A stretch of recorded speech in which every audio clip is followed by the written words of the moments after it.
been trying to water my seedlings with worm tea only. So this is the water that comes out of my worm farm. Just hoping it promotes growth and that I get the big beautiful seedlings in my punnets like you would get at the stores.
We've only got about 20 days until I want to start our challenge of eating only what we grow. But things are taking a lot longer to produce than I thought, and at the moment I've only really got spinach and eggs. I'm not sure if my family's going to be happy just eating spinach and eggs. I'm hoping a few other things grow. We've got this beautiful weather at the moment. It's going to be close to 20 degrees today. Beautiful sunshine, and I know that with this weather things are going to grow a lot quicker than they have been. So I'm hoping that I get some beetroots there. As you can, I don't know if you can see that there, but they're getting quite big. There's that row there. So hopefully we can get some baby beets. I've got yellow and I've got red. I don't really have much else. Let's see, I'll go walk up here. I think something's eaten my kale. Oh, I've got one here. I had two more here, but they've been stripped by something. That's annoying. Oh wow. Well, I had a wombat here. Another one here, here. But something's been eating it. No, that's really annoying. That's really annoying. They grow really quick, and I was hoping that they would be somewhat ready by the end of the month. Oh, that's frustrating. And I had pak choy here. You can see that's all been eaten too. I'm not sure how to stop that. My cabbages are here, and my Brussels sprouts are there as well, but Brussels sprouts take forever to grow, so I knew that they'll be ready like towards the end of the summer. Oh, that's really frustrating about my wombuck. I'm really annoyed. I'm gonna have to plant some more somehow, somewhere. Bummer. I'm heading into town again today. We're having another play date with our homeschooling group, so I may pop into the nursery and get some more seedlings. And I'll plant them somewhere else. Bummer, something's even eaten. This is my my cauliflower. Oh, it's frustrating. Really frustrating. I'm gonna have to put some sort of collar around it so it's either earwigs or slugs. I don't think there'll be rabbits in here. That's frustrating. Let's see what these guys are doing. Something's eaten this one. No! That's a snail, I think, or a slug, so I can see the slime. I can see the slime there. I don't know if you can see that. But these guys are okay for now. Oh, that's really frustrating. I really hate coming out to find plants dead. Okay, these are cabbages and they're doing okay. They're doing good. Once they get to a certain size, they don't really get affected by snails and slugs. I used to go to a nursery back where we lived and their seedlings were huge in the pots. I don't know how they used to get them that big, but they were almost too big.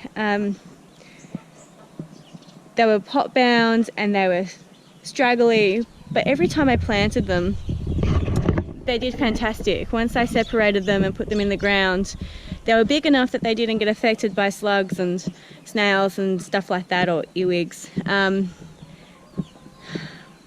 they just grew beautifully. So it's really frustrating. It's really frustrating to find your plants dead or half eaten. The strawberries are starting to get heaps and heaps of leaves. These guys here were planted later than these guys, but they're starting to really pop out, you know, getting new growth like this. Let's see, new growth here, they're getting new growth here, and here, and here.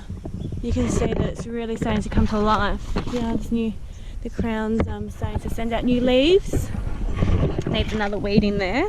Actually, I was going to get in there today.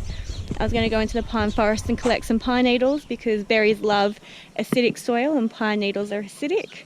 I was going to put that on top of the cow poop, and then I was going to mulch it with the old silage. I think that's how you say it.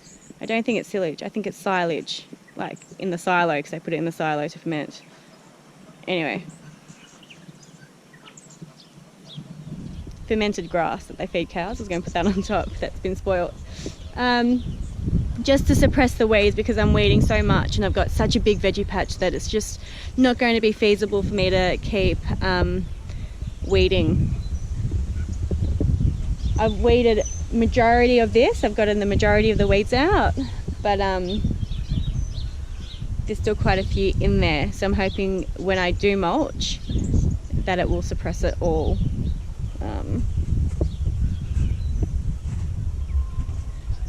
It's really frustrating. I'm really annoyed that my plants got eaten. Let's see what's in here. So I've got my broccoli in here. This one's always been eaten by something. It's always had its leaves ripped, but it's starting to come back a bit. This one's growing beautifully. This one's had a bit of pressure from the bugs. This one's doing nicely, as are these two. So that's good. I really need to get the trellis in here for these peas to start growing up, but they're starting to grow beautifully. I may have peas in about 20 days. With the warmer weather, the broad beans are really starting to get some height. Now, I usually plant them a lot earlier, but because we were here in June, I could only plant them in June, but actually I think I planted them in July. It took me a while to get them in the ground. These are the ones I brought with me from my other house that had self-sown. They're not looking too good. I think those brown bits, some of them are the flowers, so they didn't do too good. But hopefully we'll get a couple of beans from them. And these guys are growing as well, not as nicely as the snow peas. These are the potting peas. It's like there's something wrong with these seeds because you can see the leaves aren't quite right. These ones are beautiful. So when I have a day at home, I'll be Paul brought some offcuts of Rio that he found in the bin. That's what Paul does. So he brought them home and I was going to make like a trellis for the peas and beans to grow up. The broad beans don't need it so much, but I mean like my summer beans, the climbing beans. So hopefully I'm home tomorrow, if not it'll be Friday. And yeah, I'll get the trellis up for the peas so they can start growing up, and then they won't be kind of like falling on the ground and we won't get bugs nibbling on them, which is starting to happen. These plants that were eaten that I showed you before, the wombok, they're still alive. I can still see there's a crown in there that would grow. So if I can maybe make like a cloche out of an old bottle, not that we have old bottles because we don't use soft drinks and stuff like that, but even if like I put a pot on top of it, I've got a few pots left,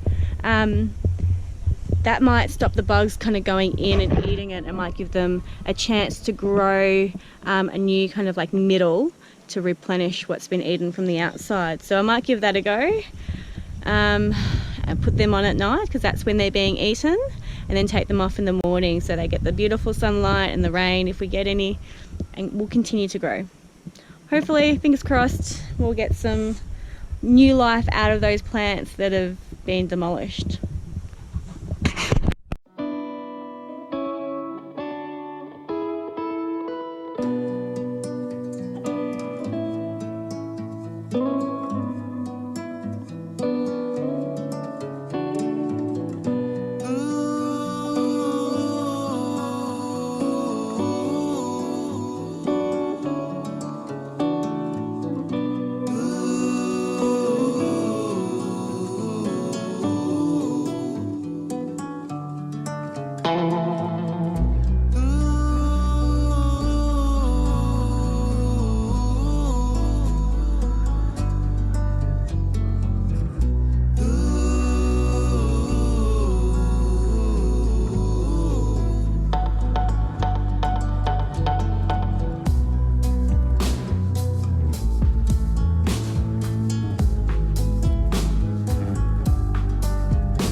So I've just got home from a really long day. Sorry, it's super dark, so I'm going to shine this at me. Hopefully the picture isn't too bad. We went out for homeschooling group. We had a ball. when Paul got home, he noticed that Roxy wasn't well, and she hadn't been well for a couple of days, but she wasn't well that she wasn't getting up to follow us around. And if you've ever seen Roxy, that's super unusual. Sorry, just opening the gate to lock the chooks up.